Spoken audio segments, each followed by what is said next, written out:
Alia university को ये फख्र हासिल है कि वो हमेशा नित नए अहम मौजूआत पर सेमिनार मुनाकिद करती है। चेयरपर्सन डॉक्टर दरख्त जरीन, एसोसिएट प्रोफेसर व सदर शोबा उर्दू आलिया यूनिवर्सिटी और उनकी टीम की ये कोशिश रहती है कि नई नस्ल को अपने अकाबरीन के बेहतरीन कारनामों से रोशनास कराएं। इस बार भी जो सेमिनार मुनाकिद किया गया, इसकी सबसे खास बात ये थी कि कलकत्ता के एक मायनाज अदबी हीरो मौलाना अबुल कलाम आजाद, जो न सिर्फ शायर व अदीब थे बल्कि मुफस्सिर कुरान भी थे, और उनकी सबसे बड़ी हैसियत एक ऐसे सहाफी की थी जो उर्दू सहाफत के ट्रेंड सेटर की हैसियत से भी जाने जाते हैं।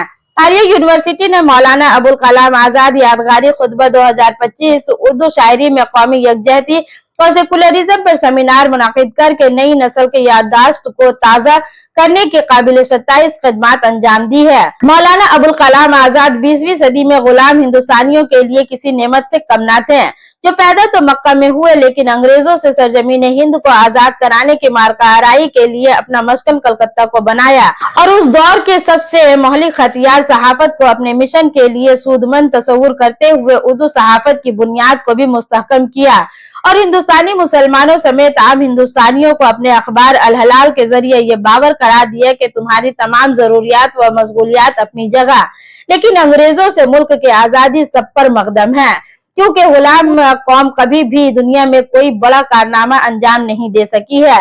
ये बात याद रहे कि कलकत्ता में रहकर मौलाना आजाद ने जो बांगेदरा बुलंद की, उसकी धमक ने अंग्रेजों के पाया तख्त लंदन तक में राशा पैदा कर दिया। आज भले ही हमारी नई नस्ल मौलाना अबुल कलाम आजाद को सिर्फ आजाद हिंदुस्तान के पहले वजीर तालीम की हैसियत से जानती है, लेकिन सच्चाई ये है कि अफ्रीका से लौटकर हिंदुस्तान आने वाले महात्मा गांधी को अगर मौलाना आजाद का साथ ना मिलता तो आजादी की उस तहरीक को सेकुलरिज्म और जमहूरियत का कीमती लिबास भी हासिल ना होता, जिसकी बदौलत बाद अज आजादी हमें एक सेकुलर और जमहूरी आइन हासिल हो सका। वहीं दूसरी जानिब उर्दू शायरी में कौमी यकजहती और सेकुलरिज्म एक ऐसा उन्वान है जिस पर बात जिस जाविये से भी की जाए, तान सेकुलरिज्म और कौमी यकजहती पर ही टूटती है। और उसकी सबसे बड़ी वजह यही है कि उर्दू जबान हिंदुस्तान की मिलवा तहजीब की नुमाइंदा जबान है और उसमें बैक वक्त मौलाना और पंडित बला तफरीक शायरी करते हैं। मौजूदा सियासी मंजरनामे भले ही इसकी मुखालफत करता हो, लेकिन ना तो उर्दू शायरी से कौमी यकजहती को हज़फ किया जा सकता है और ना ही सेकुलर इक़दार को। अब उसे इत्तेफाक कहे या हुस्न इत्तेफाक कि हमारे मुल्क का आइन भी उन्हीं बुनियादों पर खड़ा है जिससे फिरका परस्तों के पेट में हमेशा ऐठन होती रहती है। पता नहीं आलिया यूनिवर्सिटी के अरबाब हल अक़द ने इस मौजू पर सेमिनार मुनाकिद करके किसे आईना दिखाने की कोशिश की है। शोबा उर्दू आलिया यूनिवर्सिटी का सेमिनार सेशन कामयाबी से हमकनार हुआ। इस प्रोग्राम के सदारती खुतबा प्रोफेसर सगीर इब्राहिम, साबिक प्रोफेसर सदर शोबा उर्दू अलीगढ़ मुस्लिम यूनिवर्सिटी ने पेश करते हुए कहा कि मौलाना अबुल कलाम आजाद के उस सोच को मैं पसंद करता हूं जो पार्टीशन के खिलाफ था, जिसे नई नस्ल को जानने की जरूरत है। प्रोफेसर शहजाद अंजुम शोबा उर्दू जामिया मिलिया इस्लामिया नई दिल्ली ने कलीदी खुतबा पेश करते हुए उर्दू और हिंदी के संगम को पुरमग़्ज़ और तफसील से उजागर किया। इसके अलावा सेमिनार में professor Samishtha Chatterjee, doctor Ritu Singh, associate professor साबिक सदर शोबा Hindi Khidirpur college, doctor Sheikh Ashfaq Ali, deputy registrar Aliah university निजामत के फराइज doctor Nilofar Firdaus, assistant professor शोबा उर्दू आलिया यूनिवर्सिटी ने अंजाम दिया, जबकि कलमात तशक्कुर doctor Syeda Mahriya Murshidul Qadri, assistant professor शोबा उर्दू आलिया यूनिवर्सिटी ने अदा की। चेयरपर्सन डॉक्टर दरख्त जरीन, एसोसिएट प्रोफेसर सदर शोबा उर्दू आलिया यूनिवर्सिटी ने मीडिया के सवाल का जवाब देते हुए कहा कि इन तमाम मकाले को किताबी शक्ल दिया जाएगा। उर्दू शायरी में कौमी यकजहती और सेकुलरिज्म। मौलाना अबुल कलाम आजाद किसी तारुफ के मोहताज नहीं रहे, फिर भी उर्दू शायरी में कौमी यकजहती पर भी सवाल उठ रहा है।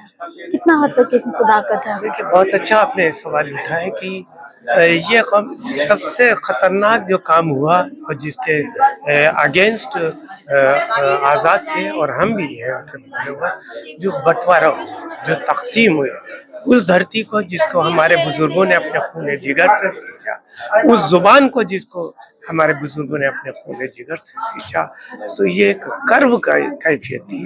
اس کرب سے جو زخم پیدا ہوئے ہیں ان کو کسی طرح سے ہمیں مندمل کرنا ہے. ایک بار پھر سے اس ماحول کو ہمیں قریب میں لانا ہے جو نیشنل انٹیگریشن کا ہو، جہاں راشٹر بھکتی سب سے پہلی چیز ہو کہ ہمارا یہ وطن ہے، ہمارا یہ ملک ہے، اس نے ہمیں عزت دی، اس نے ہمیں دولت دی، اس نے ہمیں سمان دیا ہے، اور ہمارا بھی فرض بنتا ہے کہ ہم اس کے لیے، اس کے پھلنے پھولنے کے لیے، اس کے ترقی کے لیے کیا مدد کر سکتے ہیں. یہی مولانا ابوالکلام آزاد کا فیصلہ تھا. پوری زندگی اپنی انہوں نے اسی کے لیے وقف کیا اور ہم لوگ بھی اسی پر عمل کرنا چاہتے ہیں.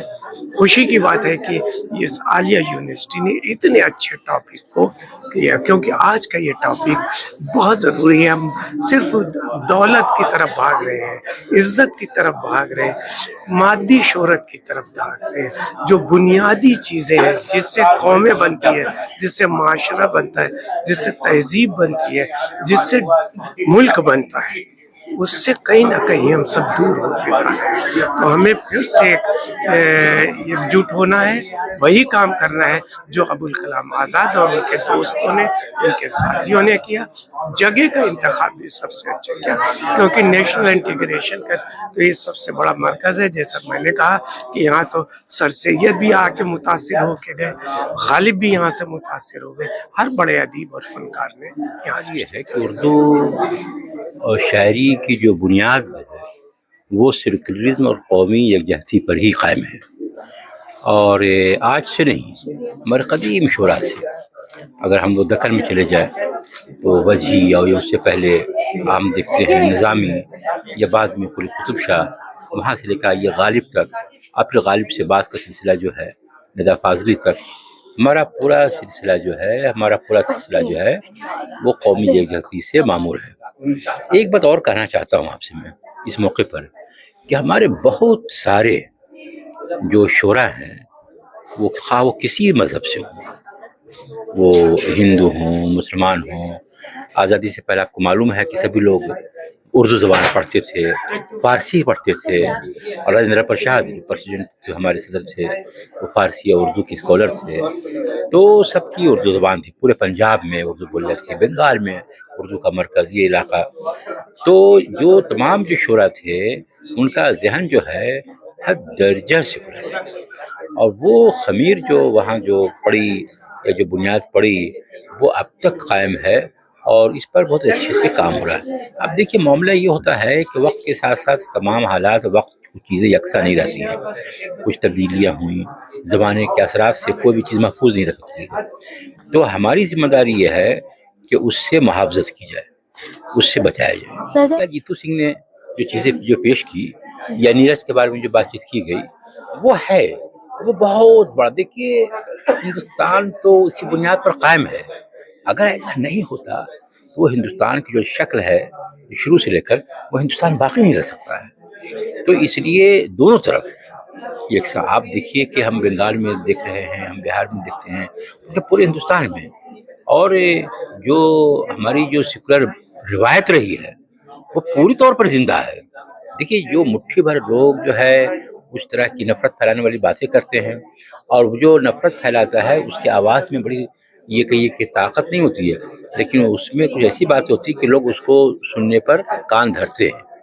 اور جو میٹھی باتیں، محبت کی زبان، نرمی سے بات چیت کی جائے، وہ دلوں میں آہستہ آہستہ اترتی ہے. محبت کی باتیں، تو محبت کی باتیں ہم سب کے دلوں میں اتر چکی ہیں اور اتری ہوئی ہے. ہاں کچھ ماحول فضا کو خراب کرنے کی کوشش کی گئی ہے، لیکن ہم سب کی یہ خواہش ہے، حکومت کی سطح پر بھی خواہش ہے کہ شاعری کے تعلق سے یا پھر مختلف جو فنون ہیں، آرٹس کلچر کے تعلق سے، کہ ہم لوگ جو ہے محبت اور امن اور خیر سگالی، یکجہتی، اس کو پھیلائیں، اس کو عام کریں. رنگ اور زبان کی بنیاد پر جو ایک نفرت کی فضا جو قائم کرنے کی کوشش کی جا رہی ہے ہندوستان میں، وہ کتنا حد تک کا سکسیس ہوتا ہوا نظر آ رہا ہے آپ کے نظر میں؟ دیکھیے راجندر سنگھ سدا مالوی کا ایک شعر ہے، اپنی اردو تو محبت کی زبان تھی پیارے، اف سیاست نے اسے جوڑ دیا مذہب سے. سیاست کی کچھ اپنی ضرورتیں ہیں، کچھ مجبوریاں ہیں، کچھ تقاضے ہیں. अगर वो ऐसा नहीं करें तो उनकी हुकूमत किस तरह से बनेगी। इसलिए ये करना बहुत ज़रूरी है। मुख्तलिफ तरह का बंटवारा होता है, कभी ज़ात के नाम पर, कभी मज़हब के नाम पर, कभी फ़िरक़े के नाम पर, कभी तबक़े के नाम पर, कभी इलाक़े के नाम पर, लेकिन हमेशा सच्चाई की जीत होती है और सच का झंडा हमेशा बुलंद रहता है। और ये जो झूठ का मामला है, जो नफरत का बाजार है, ये बहुत ज़्यादा गर्म नहीं रह सकता है और रहना भी नहीं चाहिए। देखिए, हिंदुस्तान है, शुरू से हमें कहा गया है कि हिंदू मुस्लिम सिख ईसाई आपस में सब भाई भाई, और तुमने जितने अशार आज पेश किए, जितने शोरा के बारे में बयान किया मैंने, ये इसी तरह का नारा है। रितु सिंह, मैं खिदरपुर कॉलेज की एसोसिएट प्रोफेसर हूँ हिंदी में। तो मेरे लिए तो ये एक बहुत ही रोचक अनुभव रहा और मैं हिंदी और उर्दू दोनों को बराबर से पढ़ती रहती हूँ और मुझे कोई फ़र्क नहीं दिखता उसमें। मात्र अगर आप कहें स्क्रिप्ट के भाषा एक ही है और कहीं ना कहीं कहें तो हिंदी और उर्दू का वो जो जज्बा भी एक ही है। उर्दू में शुरू से ही, विशेषकर अगर हम बात करें मॉडर्न एरा से, वहीं से आपको नेशनल इंटीग्रेशन की बात और सेकुलरिज्म की बात बहुत ही सुंदर अंदाज में, जो कि शायद हिंदी में भी उतने सुंदर अंदाज में, आकर्षक अंदाज में नहीं है, कही जाती रही। इसलिए हम हिंदी में भी जब कहीं लेक्चर देते हैं तो उर्दू के उन शेरों को हम लोग कहते हैं, मौलाना आज़ाद से लेकर आप बिल्कुल बशीर बद्र तक चले आइए, सबके यहाँ एक, विशेषकर मैं हाली का नाम लेना चाहूँगी, नज़ीर अकबराबादी का नाम लेना चाहूँगी, फ़राक गोरखपुरी हैं। वहाँ आप ये देखते हैं कि किस तरह से वो भारत को एक यूनिट के तौर पे देखते हैं और बार बार वो कोशिश करते हैं कि जो शायरी है, जो पोएट्री है, वो आपके भीतर एक उदारता, एक बड़ा दिल आपका करे। और जो आज के समय में हम लोग, हमारा दिल लगातार छोटा होते जा रहा है और हम परेशान भी हैं उनको देखकर। जिन लोगों ने लिटरेचर पढ़ा है उनको तकलीफ होती है कि हम दो तो हैं नहीं, हमारे भीतर भेद नहीं है, लेकिन लगातार हमें ये बताया जा रहा है कि हम अलग हैं, हम डिफरेंट हैं। लेकिन मुझे लगता है कि इन चीज़ों से लड़ने का सबसे अच्छा तरीका है कि उर्दू के इन शायरों की इन कविताओं को हम लगातार लोगों के पास पहुंचाएं, जो कि मैं कोशिश भी करती हूँ। अपने एक चैनल के माध्यम से मैं कोशिश करती हूँ कि स्टूडेंट्स को, क्योंकि मेरा तो जो सुनने वाले हैं, जानने वाले हैं स्टूडेंट्स हैं, स्टूडेंट तक ये पहुंचाया जाए कि कहीं भी हिंदी की कवियों को पढ़िए या उर्दू के कवियों को पढ़िए। हिंदी के कुछ सिलेबस में हम गालिब भी हैं, गालिब की कुछ कविताएं हैं, उनकी गज़लें हैं। तो हमारा ये लगातार प्रयास रहता है कि ये जो उर्दू की इतनी रिच एक परंपरा है, जो कि वास्तव में भारत की एक पहचान है। हिंदी और उर्दू जो दोनों बहनें हैं, सगी बहनें, मैं तो उसे जुड़वा बहनें कहती हूँ, उन दोनों की आत्मा एक है। तो उस आत्मा को तलाशने की जरूरत है और इस सेमिनार में हमने देखा कि हमने बहुत अच्छी तरह से लोगों तक पहुंचाया और खुद भी सीखा कि कैसे इतनी लंबी परंपरा है जहां राम रहीम दोनों एक जगह सिमट जाते हैं, जहां हमारा कल्चर और हमारा रिलीजियन एक दूसरे को करीब लाता है। ये उर्दू की एक बहुत लंबी परंपरा है जिसमें मुझे लगता है कि हिंदी का भी अपना योगदान। कि अभी का जो दौर है, अभी के जो मौजूदा हालात जो देख रही हैं देश का, क्या इन लोगों का कविता या इन लोगों का मैसेज जो है नई नस्ल वो उसे ऑब्जर्व कर पाई है अपने? देखिए, नई नस्ल पे भरोसा रखना चाहिए हमको। मैं बिल्कुल भी ये नहीं कह सकती कि नई नस्ल में चीजें नहीं है। असल में नई नस्ल के सामने जो चीजें बहुत फास्ट आ रही हैं उसमें गड़बड़ी है। तो मुझे ये लगता है कि जितनी शिद्दत से बांटने वाले चीजें तैयार कर रहे हैं और लोगों तक पहुंचा रहे हैं, उतनी शिद्दत से हम जोड़ने वाले शायद नहीं पहुंचा रहे हैं।